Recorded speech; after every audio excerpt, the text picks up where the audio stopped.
and gentlemen, John Cleese.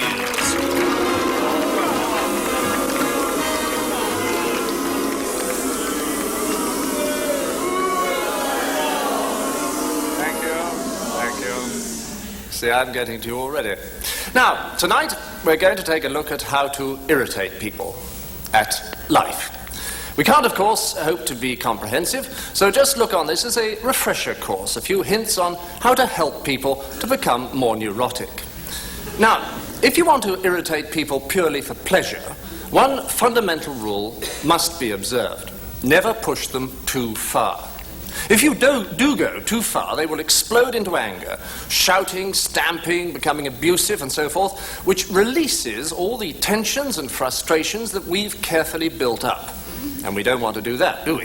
With a little skill and tact, we can keep those very same tensions bottled up inside them for weeks, months, who knows. Eventually, you may induce a nervous breakdown, or better still, actual damage to the brain cells. So, to avoid this explosion of anger, whatever you're doing to irritate someone should seem to be unintentional. And the great masters of this art are parents.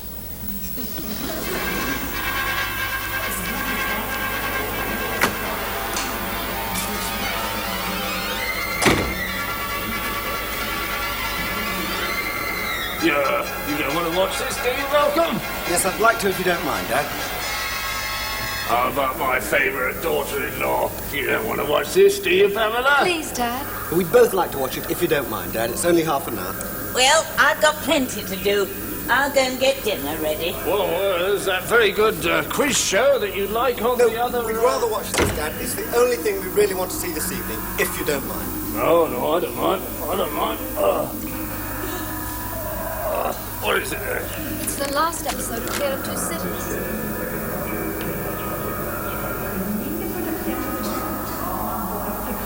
Well, it's one of those costume things. That's right, Dad. Whoa. Don't know what you want to watch this for. It's a costume thing. You don't want to watch a costume thing, do you, Pamela? Please, Dad. Whoa. Wouldn't have thought you two wanted to watch a costume thing, but still. Oh,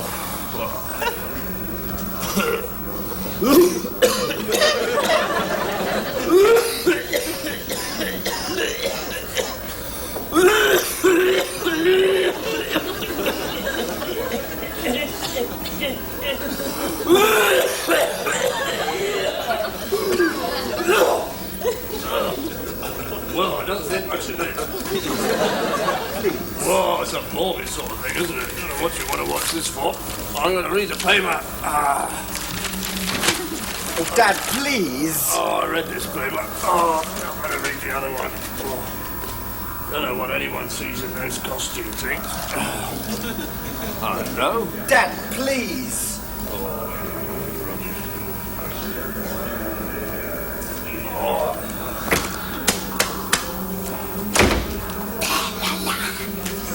Have you seen my blue cardi, dear?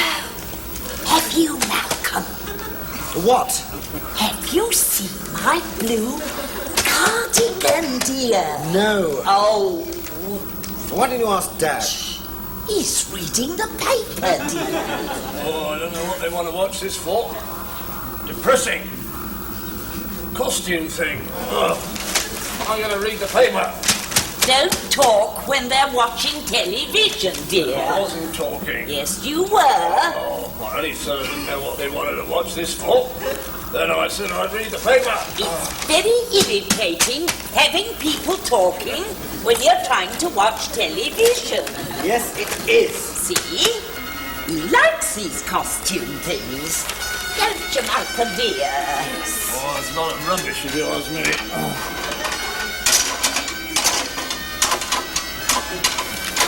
What are you doing? I'm only doing the great, dear.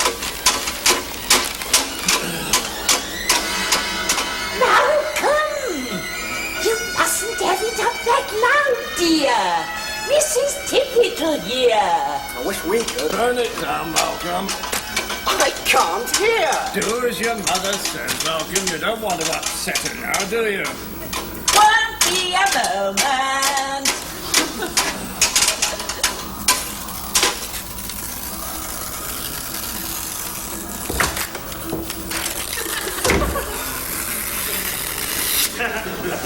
Dad, what are you doing? I'm making pipe lighters. No need to waste money on matches. Well, please can you do it quietly?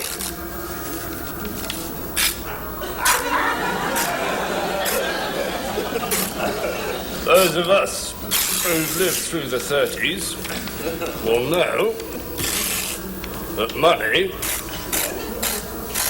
doesn't grow on trees. Oh, please, Dad. We want to listen. I'm only saving money.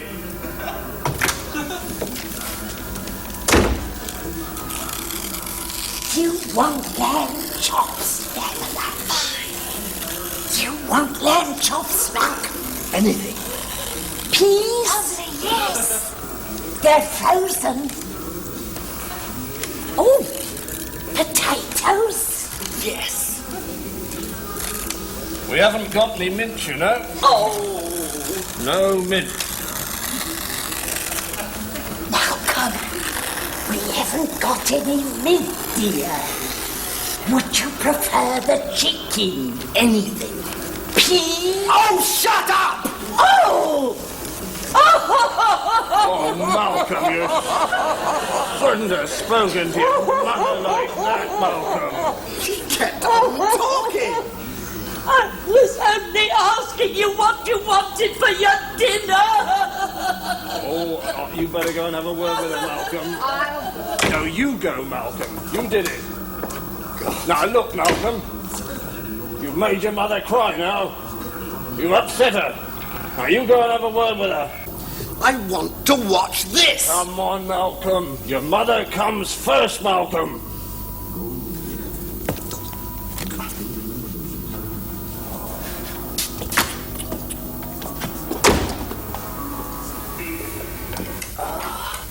I like a nice quiz show.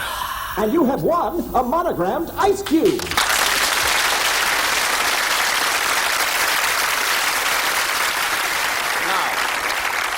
Now there, the father used irritation to achieve a purpose, but there is a particular type of middle-aged woman who uses irritation as a way of life. It's the only thing she's really good at. She's roughly this shape, like a pepper pot. There's a couple of them over there. Yoo-hoo! A pepper pot's life's ambition is to be in the audience at a quiz show.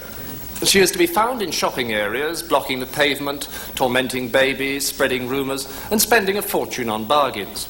She enjoys worrying and being shocked. Individually, she is intolerable. In a group, horrific. Here's a squadron of them in a cinema, irritating a bona fide cinema-goer. First, they react in certain organised ways. Oh! Well, I never! Oh! Well, I never! Oh! Well, I never! Oh! Well, I never! Then, they commentate on the film. Oh, look, he's going to the cupboard! Yes, he's going to the cupboard! He's going to the cupboard! Oh, he's going to open it! Yes, he is! Yes, he is! He's opening the cupboard! He's opening it all right! He's opened it! What's he going to do? Oh! He's gone in! Yes, he's gone in the cupboard! He's gone in the cupboard! Oh, look at his hat! It's a green hat! Green! He went in the cupboard all right! Oh! Oh! Oh! It's not a cupboard! It's a fire station! Fire station! Fire station! That's why the door was red! Oh! Well, I never! Next, they get carried away by details. Oh! Who's that? That's Moses! He was famous! Ooh! Look at his nose! Oh, hasn't he got a big nose? Oh, hasn't he got a big nose? Then he can smell! Oh! Who is he? Charlton Hitler! No, he was that German. What German? Hitler. Hitler didn't have a big nose. No, Hitler looked like Mr. Gould in the supermarket. And their heads have gone up. I didn't know Mr. Gould was a German. Oh! Well, I never. And finally, they have a devastating reaction to certain jokes. Now, just read this card, will you please? Yes, Doctor. CNSMQT. Yes. It's from my aunt in Brighton. She must be out of her mind. Now, are you having any other trouble? Yes, Doctor. I have to make frequent use of the bedpan.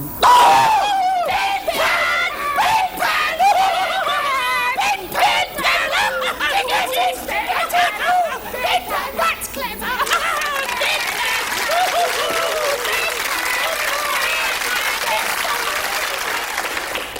These ladies are effective, but they're not very subtle. It's quite obvious what they're up to.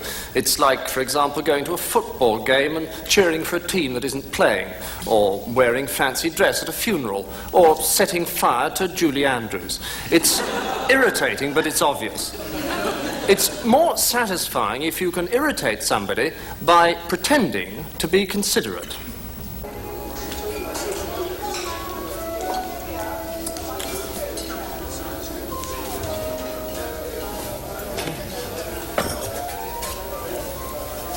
Comfortable? Yes, thank you.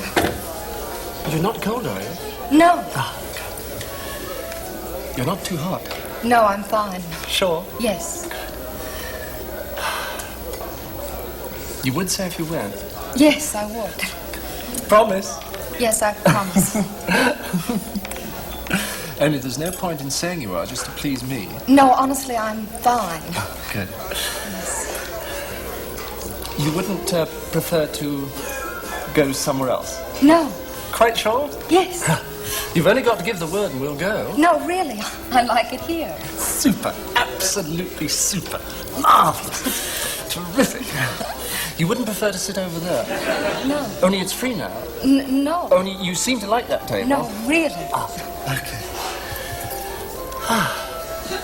Look, would you like to change places with me?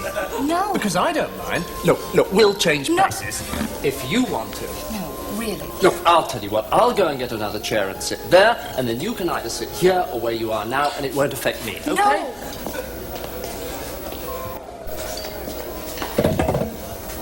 Or would you prefer to sit here? No. You would say. Look, I'm happy here and I'm not moving. If I got another chair, we could both sit that side. Oh dear, now you're angry. No, I'm not. Is it because I've been fussing you too much? No, Honestly? honestly. You're sure I'm not fussing you? Yes. You know what I think? What? I think you're angry with me because I made you sit there. No, I am not. Sure? Yes. Well, I'll sit. Afraid I'm not very good company tonight. No, it's me. I'm on edge. Oh, no, you're marvellous. You're really super. It's me. Look, let's forget it. I'm not good company. You are. I'm not. I've been fussing you. It's all right. I have been fussing you. It's my own fault. You told me last time about fussing you too much. Please. Look, am I fussing you too A much? bit. Do you want to go? No. Shall I go? No. Shall we both go? Or stay? Or either one of us could go or stay separately or together. It's up to you. Oh, Oh dear, now you're angry again. I'm not. You are. I'm not. You are. I'll keep quiet. I'll keep quiet. Happy? Yes. Comfortable? Sure? Yes. Do you want to change places? Shall we go somewhere else? Yes. Really? Yes. Shall I get another chair? Am I fussing you too much?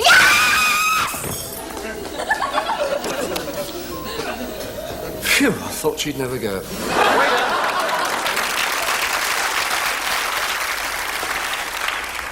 There are several methods of irritating people at neighbouring tables.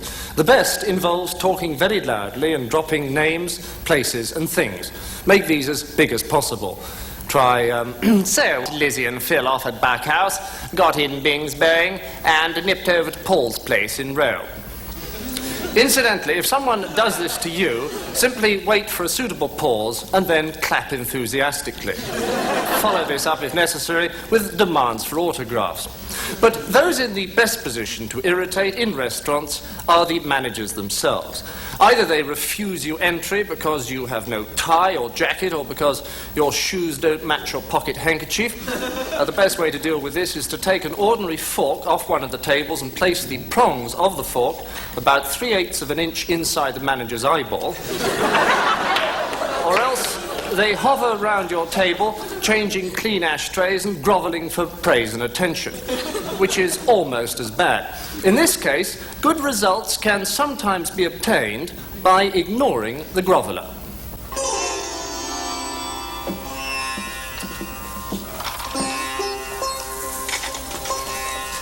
Good evening, madame. Good evening, monsieur. Oh, dear, I'm sorry. I should have welcomed you, madame, first. Though, no offense to you, sir. I am so stupid. Let me take your coat. Well, we don't have any coats. Oh! That was no reflection on the dignity. Why, indeed, should you have coats in this day and age? That's what I am thinking. But let me take something. Let me take your tie. I will have it pressed. Not that it is creased, but I will have it pressed. Yeah. Let me press your suit. Oh, yeah, I'm neglecting her ladyship. Her ladyship is looking radiant tonight. Oh, yeah. What have I said? Her ladyship always looks radiant. Such a fool am I. I could kick myself. I will kick myself. But now what am I doing? I'm so full of idle chatter that I have not set you down. Please to sit down, good majesty. Oh dear. Your ladyship here, the chair is very clean. My staff have been licking it clean all day long. Is it clean enough? If not, I'll lick it clean myself. Allow me. Good. Okay. Sitting down, very good. My lord, is your chair? Oh la la! There is dust on it! Janky! Don't touch! Janky, there is dust on this chair! Take it out and burn it away! But first, unwrap a new chair and give it to my lord here. Oh, my lord, you're visiting a pigsty. Excuse me while I punish myself. Oh.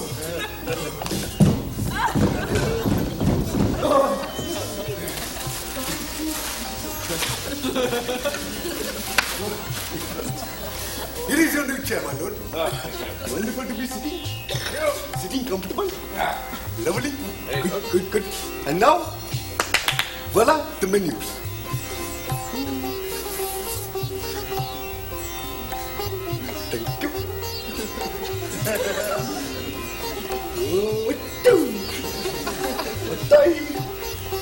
Thank you. Thank you. What am I doing? What have I done? I have given the princess a menu the wrong way up. Oh! Would you recommend the draft chicken curry? Yes, oh, yes, it is wonderful. But for you, it will be... Is that hot? Yes, it's very hot. I don't want it too hot. No, not too hot. No, not hot at all. It's extremely cool. Only I want it medium. Medium, that's what it is. Very, extremely medium. Medium beyond belief. What? To think I told you that it was hot. Your Grace, let me wash your feet. Let me lick them then. I'm neglecting an imperial highness. There is no napkin for the highness. There was no napkin. What a baboon I am. What a fiend. What a festering scab I am. Please to stab me with your fork, Majesty. That's one Madras chicken curry. Then I must be flambéed alive. First the brandy, then set fire to me, celestial being. I must be punished. But also, I shall be delicious. But I would like the warm one, sir. Then I must flambe myself. First the fork.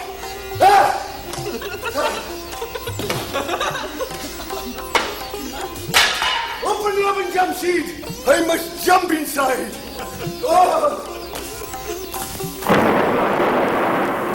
The food may not be too good, but the atmosphere's different. Insincerity. A politician saying, the Inland Revenue saying, we remain, sir, your obedient servants. The telephone service saying, sorry you've been troubled. A policeman saying, Merry Christmas. Yes, insincerity is a powerful irritant and a major weapon in the armory of nature's liars, salesmen.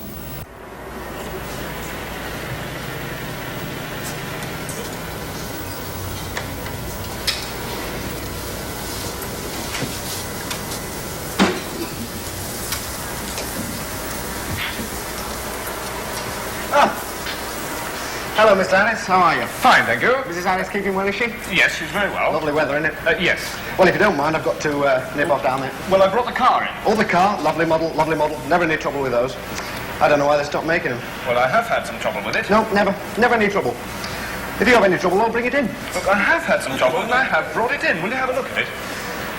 Well, it's a bit difficult at the moment. You see, everyone's off at lunch. Would you like to call, make an appointment? Well, I have called several times, and the moment I give my name, they hang up. Yes, well, we've been having a lot of trouble with the phones, you see. I've been trying to call you myself. Look, just come and have a look at it.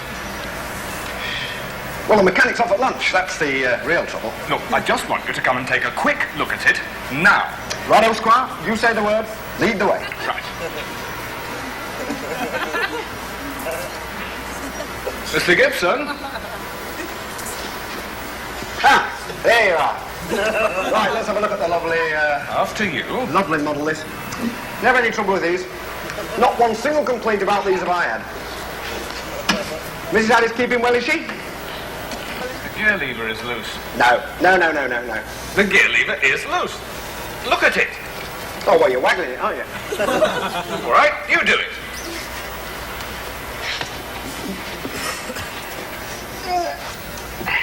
It is loose.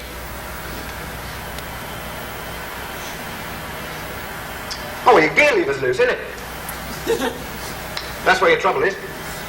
I can't get into third half of the time. Well, you must expect teething troubles in these new models. Best gearbox made. Well, why can't I get into third then? Well, give it time. Precision gearbox. Bound to stick a little in third. Sign of top quality. Give any trouble, though. Bring it in. Look, I have had trouble and I have brought it in. Top class gearbox, this. The best. Anyway, I'll bet the mechanic to screw this back on.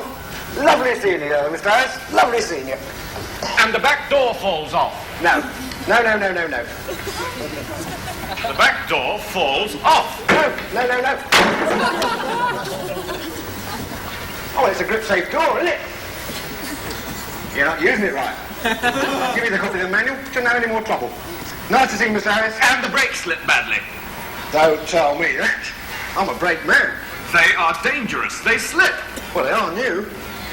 They do not stop the car. It's stopped, isn't it? Look, I'll get in. You push. Right. All right?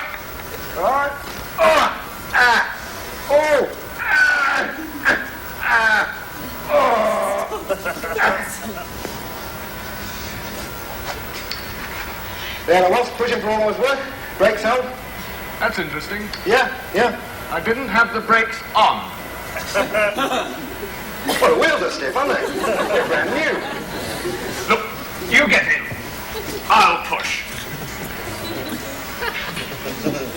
Right, handbrake off.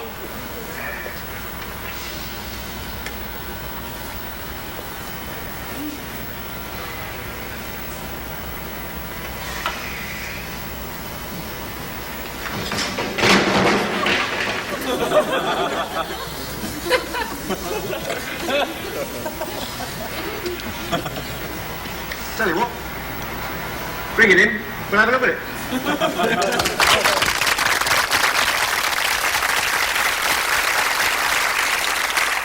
You see, it isn't inefficiency itself that is so irritating. It's the refusal to admit inefficiency. Mr. Graham Chapman recently had trouble with his telephone. He complained to the telephone supervisor that over a period of 6 weeks, his telephone had been out of order about 4 days in each week, despite at least 5 visits from the telephone engineers. She explained that the trouble was that, quote, there are too many people on this island. Presumably, the plans for an improved telephone include deportation of selected subscribers. Or even this. Hiya. I've come to improve the telephone service. We get the same sort of treatment from banks. The bank manager himself irritates people by writing to them. Immediately they owe the bank fourpence. I advise you, if you've had this trouble in the past but are now in credit, to write to your own bank manager, pointing out that he owes you money and would he please drop in and have a word with you about it. The banks themselves, though, are in the business of making money. So when they get hold of yours, they make it as difficult as possible for you to get any of it back. To this end, they open just after you arrive at work and close 2 hours before you leave. And should you sacrifice your lunch hour to join the angry queue in the street outside, don't blame the single cashier on duty for the slowness of the service. After all, the cleverer cashiers are out at lunch. In this way, banking hours have been carefully tailored to the needs of 2 classes of persons, the unemployed and bank robbers. Actually, the increase in the number of bank robbers in Britain is not as horrifying as it sounds. It is now known that over 70% of them are only frustrated customers trying to get at their money. Yes, banks are maddeningly greedy. But to some of the more eccentric professions, money isn't everything. We all know what actors are after. I had to come and see you, love. I don't give praise easily, but I had to see you. You were wonderful tonight, love. Oh, thank you very much. No, really, I mean it. You were fantastic. Oh, thank you. No, I mean you sang like a thing possessed. Thank you, you're very kind.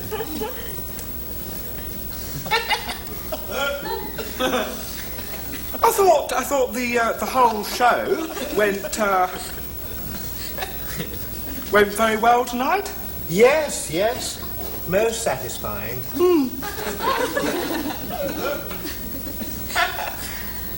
I thought everyone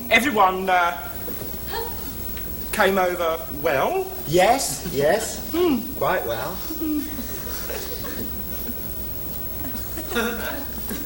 I was quite happy. With the way I thought my bits seemed, What? Oh, no. I mean, your bits were absolutely marvellous. I mean, you were but the bee's knees, but they did seem to quite like. What? Well, me. Oh, you? Yes. Yes, well, actually, Yes. I thought your performance was quite adequate. Oh, you bitch!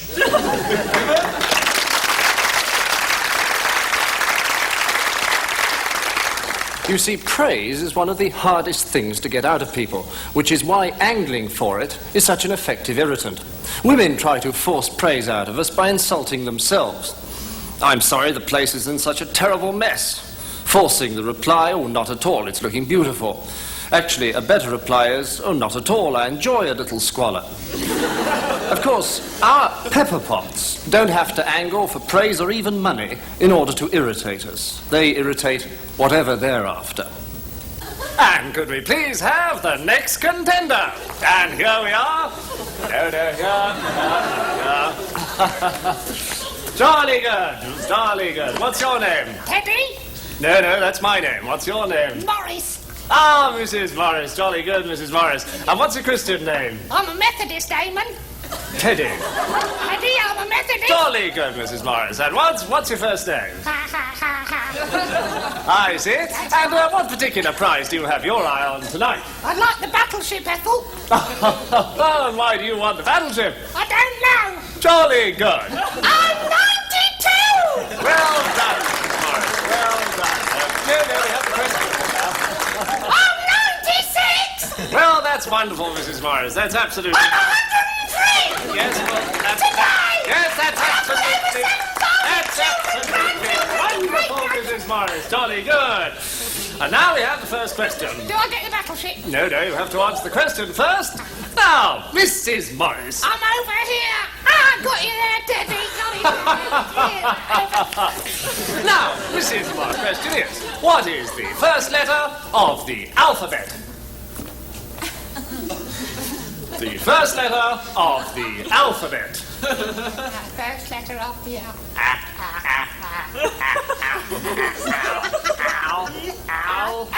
No. Alphabet. Alphabet.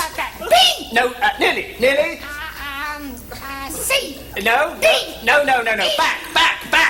No, come here. Back with the letters, Mrs. Morris. C. Yes? B. Yes? Q. No, Mrs. Morris. Mrs. Morris, what do horses eat? Meat. No. Other horses. No. Horses, Mrs. Morris. What do horses eat? Lobsters. No, Mrs. Morris. Horses aren't carnivorous. Eh? Well done, Mrs. Morris.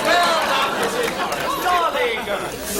640 ingredients. Yes, well, that's wonderful, Mrs. Morris. And now we have the second question. And the second question is, Mrs. Morris, what animal makes the noise meow? An owl. No. Meow. Oh, a fish. No, Mrs. Morris, what animal makes the noise meow? A car.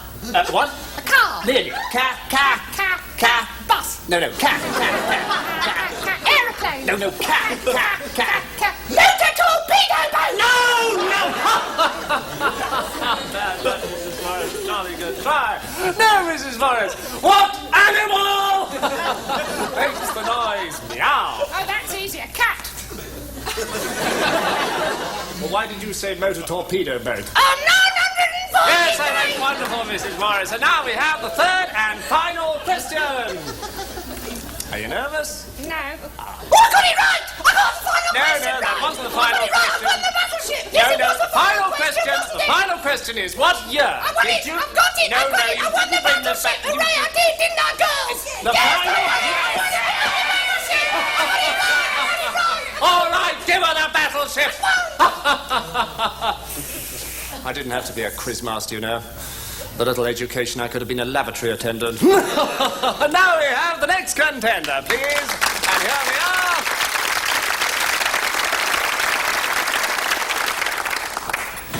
You will also have noticed that it isn't just the way that people try to get things out of you that's irritating. It's the way they try to disguise their rather obvious motives. The rich don't say, we want more money. They say, this increased taxation is reducing personal incentive. The trade unions don't say, we want more money. They say, this governmental interference with wage negotiations abrogates one of the fundamental principles of the trade union movement. This applies on a much smaller scale, of course. Compare this... Oh, hello, Tom. Could I have a lift? Yes, certainly, sure. with this.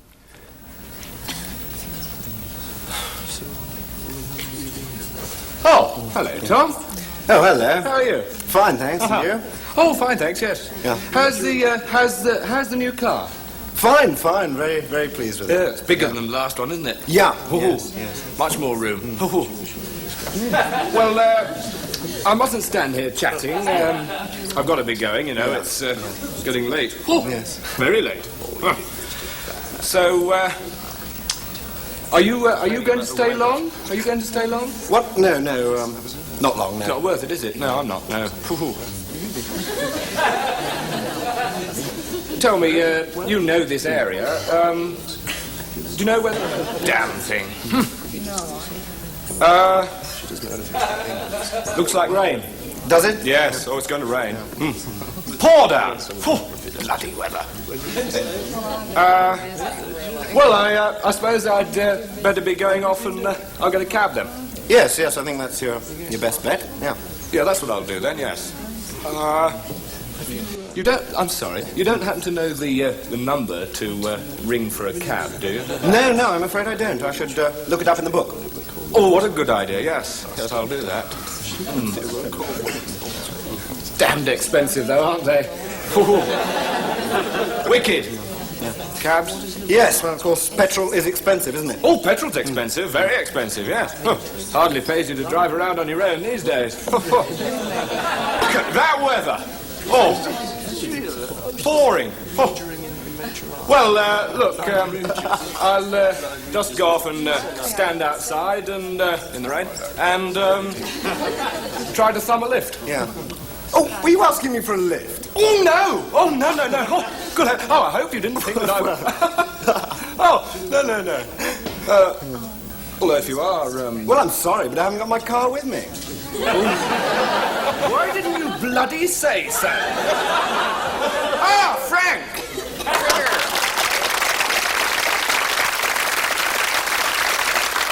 Now there, the irritator didn't get the lift, but he wouldn't have got it anyway, and he got at least 2 minutes fun. So remember, if you want something from somebody, don't ask directly.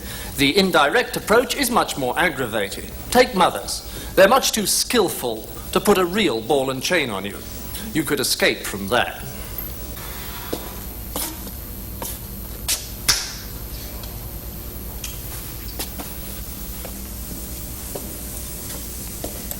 It's nice having you home with us for Easter, dear. Oh, it's nice to be home for Easter, Mother. It's a long time since we last had you home with us for Easter. I was home last Easter, Mother.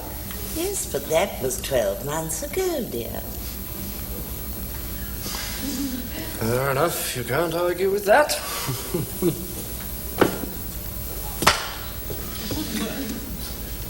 Well, what are we going to do this evening, then? We thought we'd have a nice, quiet evening at home. Really? A nice, quiet evening at home? It's a bit out of the blue, isn't it? Whoever thought of that? It'll be a nice rest for us all. Yes, well, I thought I'd just pop down to the pub. Because we can watch the television. To the pub for half an hour? Because we don't see much of you nowadays, dear. And when we do, we like to be together. For 30 minutes? Because we don't see much of you, dear. And even when you are at home, dear, you never really talk to us. Mother, since I got home 2 days ago, we have discussed in detail socks, keeping warm, sensible underwear, my hair being too long, the trouble Mrs. Gaskell had with her fourth, what happened to the greeny brown pullover, how I got in with the wrong set, and how much you and Dad hate me flying, which, as I've pointed out, is one of the snags about my being an airline pilot. We may not have discussed the moral dilemma of 20th century man, but we certainly have talked, Mother. Anyway, why do you want to go down to the pub, dear? Ah, so you did hear. I just want a quick drink. You're no sooner home than you want to go rushing out again. Mother, I haven't been out of the house for 2 days. I only want to go to the pub. Oh, well, dear, if the pub's more important to you than your own mother, don't see very much of you, and it isn't much fun being left here with him. Look, I shall be gone from 9 till 9:30. I don't expect I shall be here much longer. Well, if you go between 9 and 9:30, that's bad luck. Oh, God, she's going to cry. Dad? Mother's going to have a cry. How can you be so cruel? All right, I'll stop being cruel. I won't go down to the pub. I'll sit at home resting. I'll make a list of famous stranglers. Oh, that's a good idea, dear. I'm glad you've decided to stay in. Yes, I decided to stay in. I don't think I'll go out. I'll sit here resting. I'll be out of here the day after tomorrow. I'll use the wooden horse trick.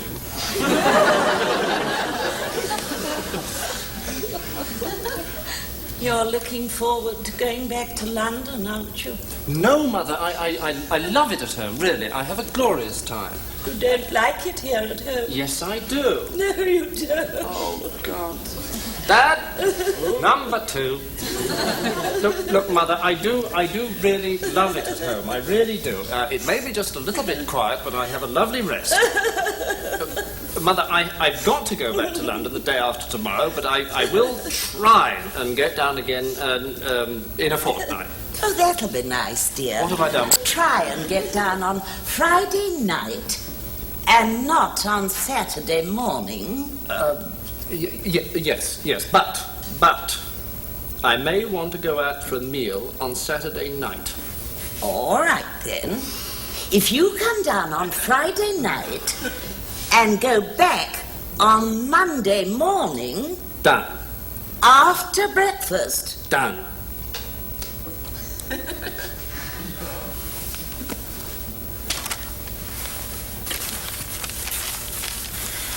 You have to go out on the Saturday night, dear.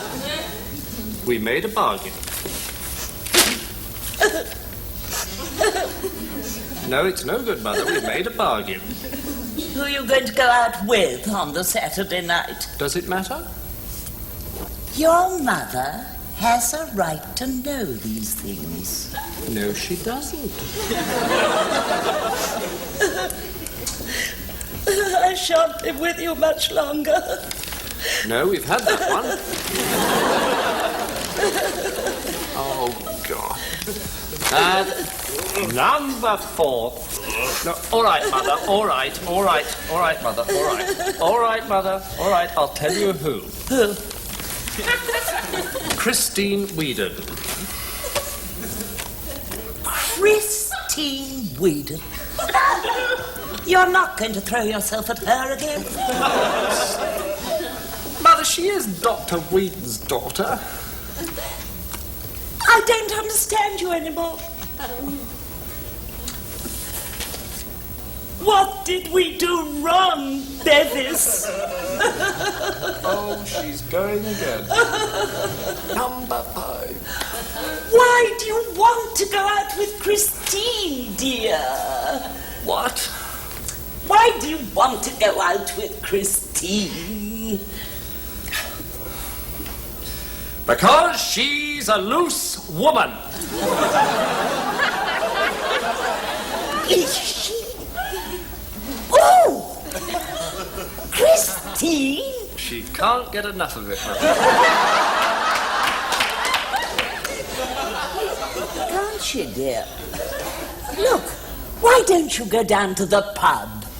I've got 1 or 2 phone calls to make. How does her mind work?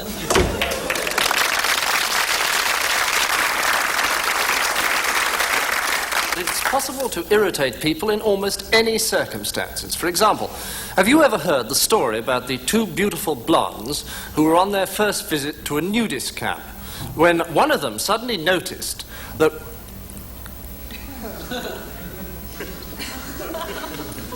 Well, I didn't know that he played the violin. And this story also illustrates how irritating mechanical failures are.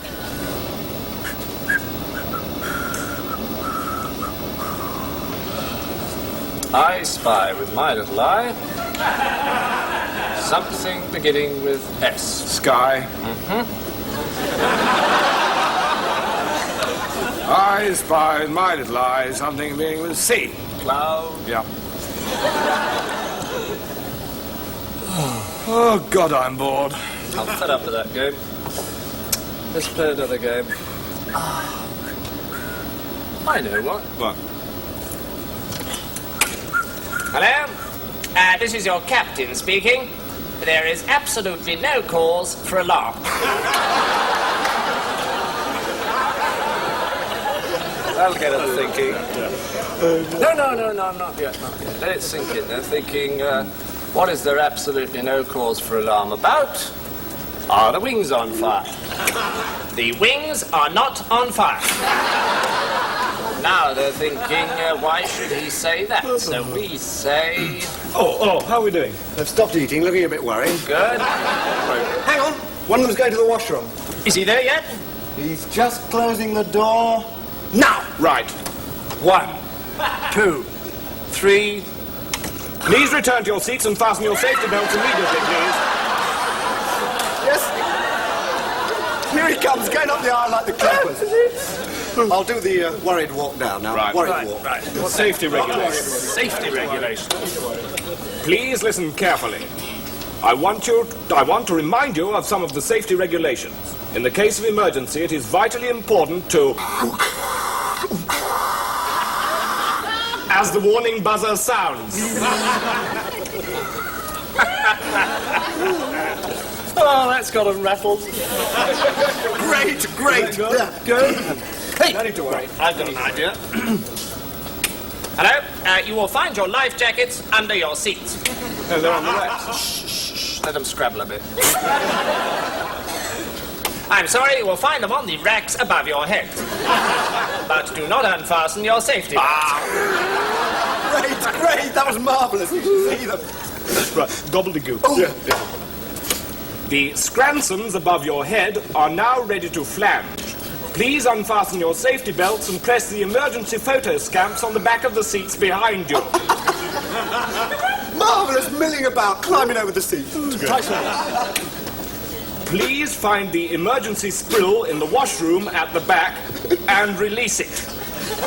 But do not unfasten your safety belt. That's got them back to their seats. The emergency sprill must be released. But do not leave your seats. Do not panic.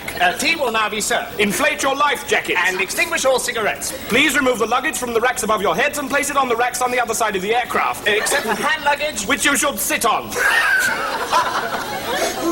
Now the look. Hang on. What? Hang on.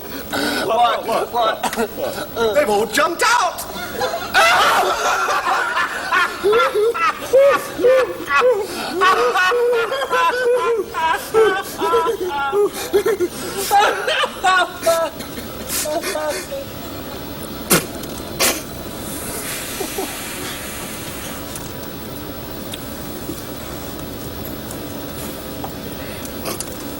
You know, I wouldn't be surprised if there wasn't some trouble about this.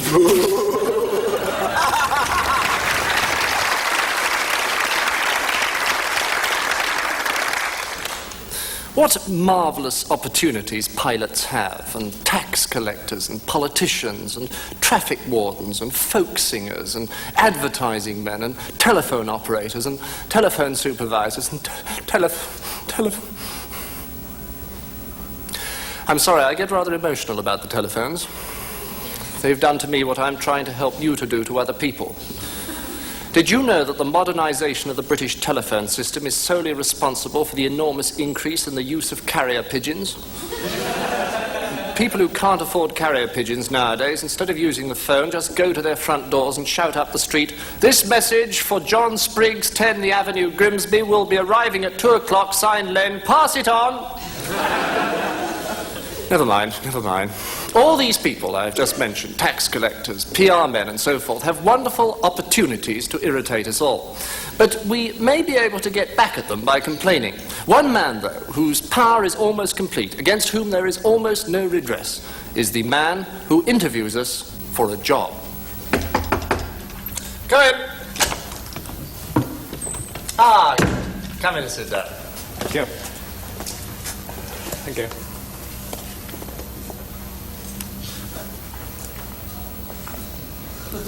Would you mind just standing up for a moment?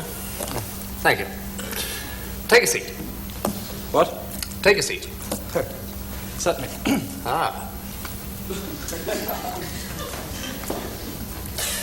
Good morning. Good morning.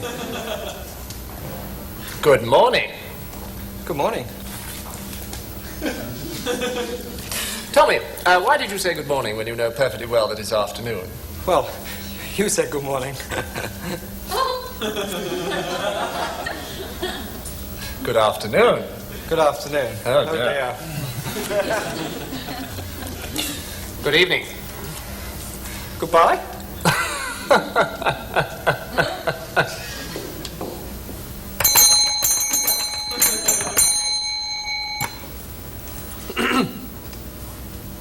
Why do you think I rang that? Aren't you going to ask me why I rang that bell? No. Possibly.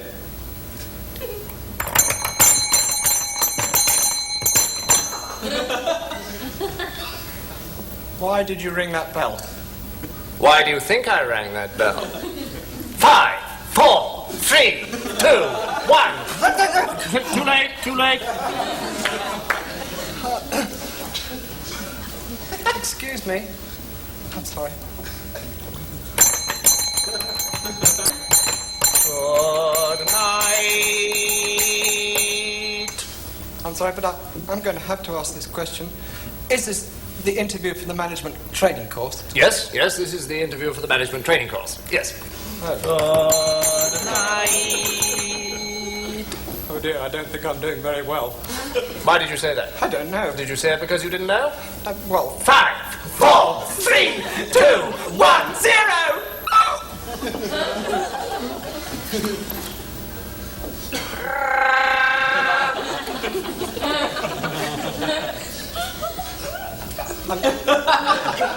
I'm sorry, I'm a little confused. Well, aren't you going to ask me why I did that? Well, aren't you curious? yes. Well? Well... Name? What? Your name, please, your name. David. Short? Yes. David Short. No, Thomas. Thomas Short. No, David Thomas. Sure. David Thomas Shaw. Sure. Good night. Oh dear, we're back to that again. Good night. I don't know what to do when you do that. Well, do something. Good night. 5, 4, 3, 2, 1. Good. Good? Very good. Very good. Very good indeed. Okay, ready now.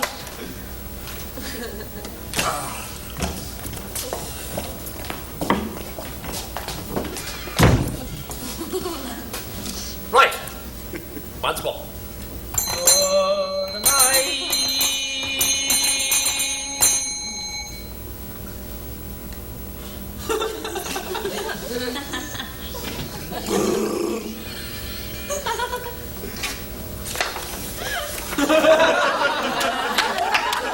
What's going on? You've got very good marks. I don't care. I want to know what's going on. I think you're deliberately trying to humiliate me.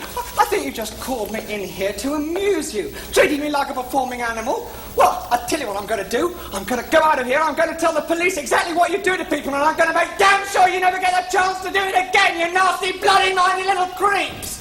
Well, what are you going to say to that, then? Oh, very good marks. Very good marks indeed. Well, do I get the job then? No, I'm afraid not. All the vacancies were filled several weeks ago.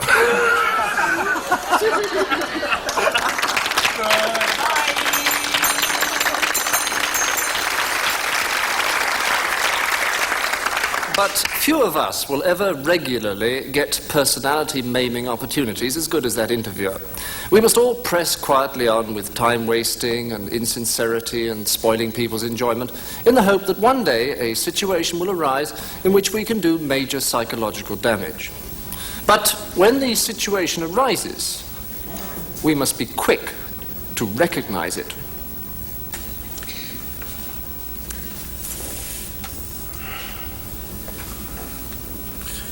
Well, it's very good of you to invite Mrs. Raymond and myself round for a drink like this, Shand. Well, we're jolly glad you could come.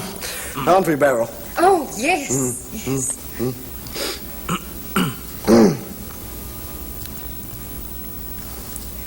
Tell Mr. and Mrs. Raymond that joke. What joke? That joke you thought was so funny. No. Come on, about the identical twins. No, that's not funny. What do you mean? You laughed yourself sick. Oh, what joke's this then? Well, it's not a very good one. Oh. I've forgotten it anyway. How long have you had... No, I want him to tell it. He tells it very well. Of course you know it. I don't. I'll remind him.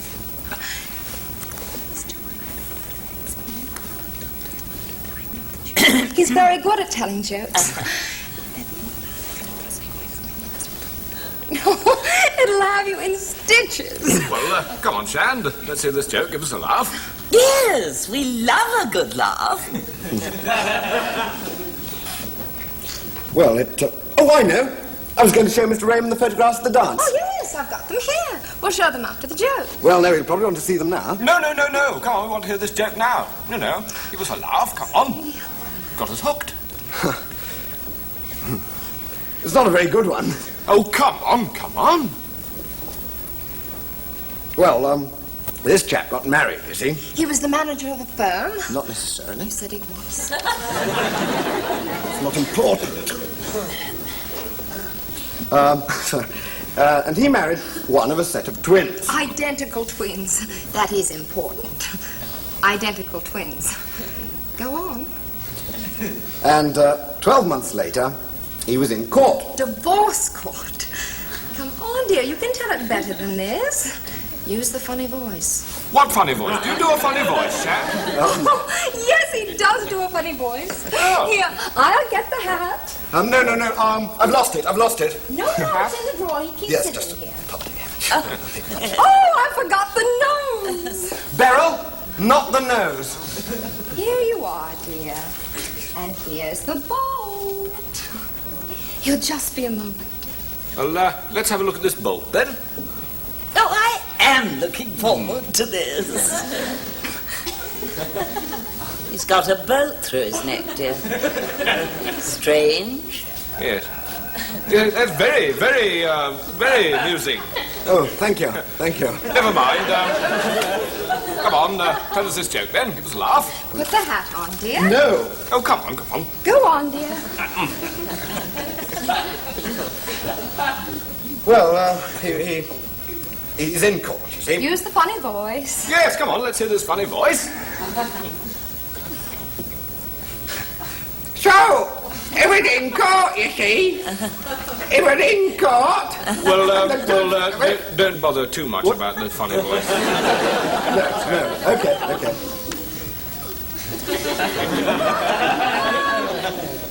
He was in court, and the judge asked him why he wanted a divorce. So he said, well, when my wife's sister comes... Twin! I'm not going to bother, it's not worth it. Oh, no, come on, we've got to hear it now. Well, when my wife's sister comes over, I sometimes come home, and I come home and I sleep with, go to bed with her. I'll get the coffee, dear.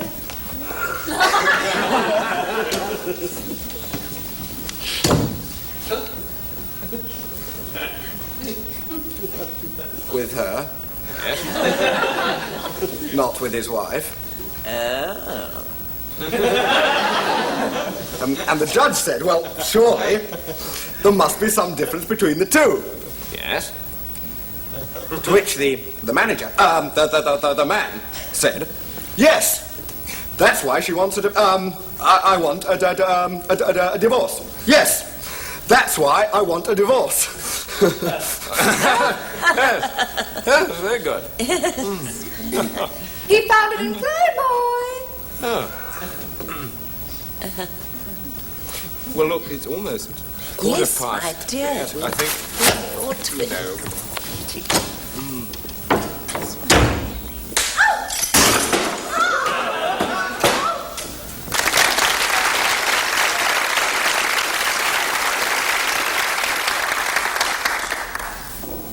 The television planners have got plenty more time-wasting tricks to irritate us.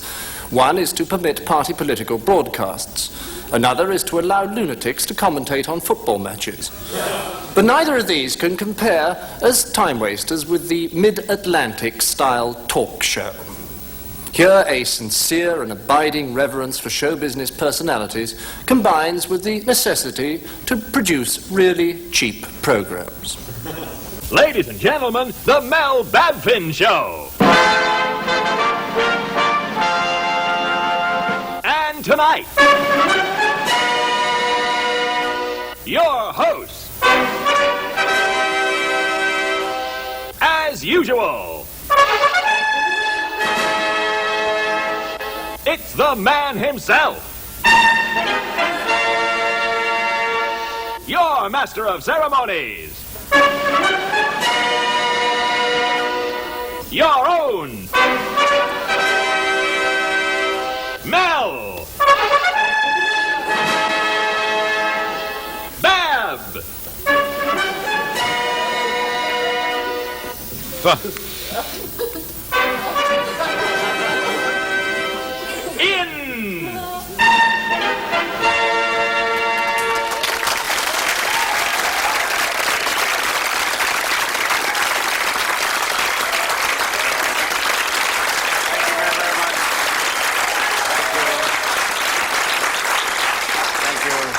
Thank you very, very much.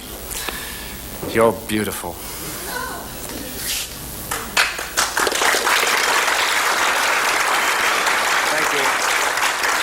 Thank you. I could eat you all with a spoon. Well, ladies and gentlemen, we have a very, very wonderful show for you here tonight, which we're all very excited about. And we have some very, very wonderful guests for you here tonight, ladies and gentlemen. Some truly wonderful guests and very, very fine and wonderful human beings.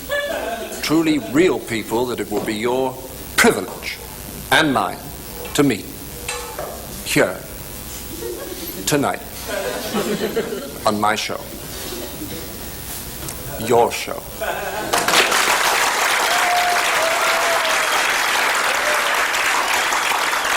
Thank you. Some truly wonderful guests, wonderful ladies and gentlemen, some very, very real and truly wonderfully, truly human beings. Some epoch-shatteringly and overly magnificent sweetheart-type people. Some really stupefyingly sincere and truly heartwarmingly real anthropoids. Truly very wonderful, and I'm glad. And I'm proud that I'm glad, and I'm glad that I'm proud that my first guest is that magnificent guest. And also, and I want you to know this, ladies and gentlemen, a very, very good and close and dear, an old buddy of mine and my wife Eleanor, and of our 4 kids, and of our 2 very real cats, and of our truly very sincere dog.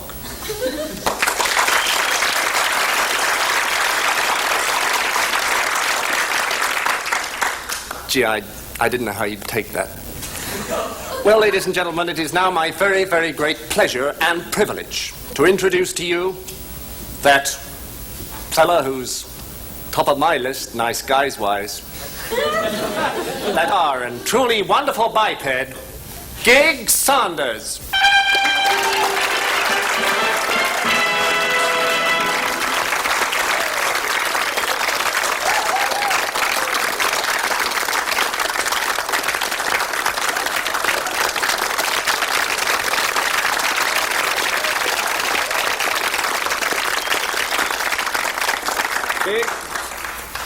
That was great. Ladies and gentlemen, let's hear it for Gig Saunders.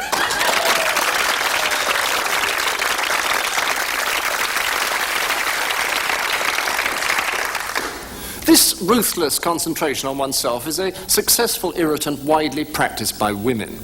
A friend of mine once demonstrated this to me at a large party. He stood in the middle of the room and said very loudly, "The trouble with women is that they always take things personally." 4 women immediately replied, "Well, I don't." Of course, it isn't only women that are totally self-absorbed.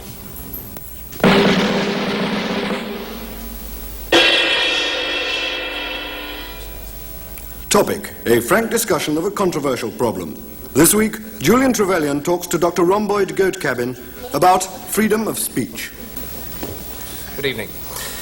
Dr. Goatcabin, what I want to ask you first is, do you believe that in this country there is freedom of speech? Well, I always... Or to put it another way, do you believe that there is, in this country, freedom of speech? Well, To paraphrase that a little, do you believe that there is freedom of speech in this country? Yes, I follow. Yes, in other words, are people in this country free to speak? That is what I mean. Yes, I do understand. Fine. Perhaps I should just say that by free I mean, of course, unrestrained, by speech, the act of speaking words, and by in this country I mean, of course, Great Britain. Yes, I do understand. Good. And Northern Ireland. Yes. And the Channel Islands. Right. But not, of course, abroad. No, I have got the question. Perhaps it would be easier if I put it another way. No, please. To what extent please, do you, as opposed to anyone else, who would be other people, I know the question. This discussion, feel, and by feel I mean... I know the question. Consider, believe... I know the question. Hold to be true, opine, profess the view, credit the belief, maintain, assume, surmise... I know. Accept, deem, or trow that this is in fact the case. Or not. What, me? Mm-hmm. You want to know what I think? Yes. Really? Mm-hmm. Well, I've forgotten the question. Well, what I was asking was, does freedom of speech I remember! exist in Yes, this I remember. country, or is this just an Look, illusion please, as opposed to a I know the reality? question, Right? I know the And question. by reality, I know the the question! true state of I things. swear I know the question! Unreal appreciation of facts as they might stand. In God's name, let me speak! Assessment as to existence in any real sense. I know the question! Bearing in mind I know the question! certain facts must Shut be up! taken in mind. Shut Making up! a decision is, after all, a difficult I and didn't not want an to come easy here. question, You asked me. and a relative as opposed I'm to an going. absolute I'm going. problem. And when Good I night. say problem, Good I night. mean an issue that affects all of us at this day. I mean, I myself always feel that, well, certain restrictions on this freedom of speech are necessary, as, for example, in the criminal law with the law of obscenity or blasphemy, or...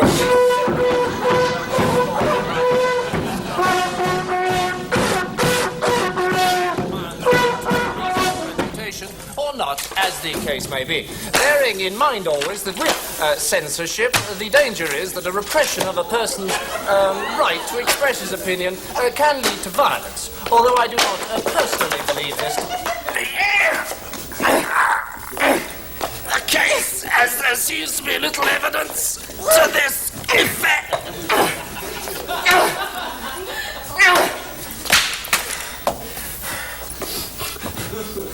Well, I believe that freedom of speech... And that's all we have time for.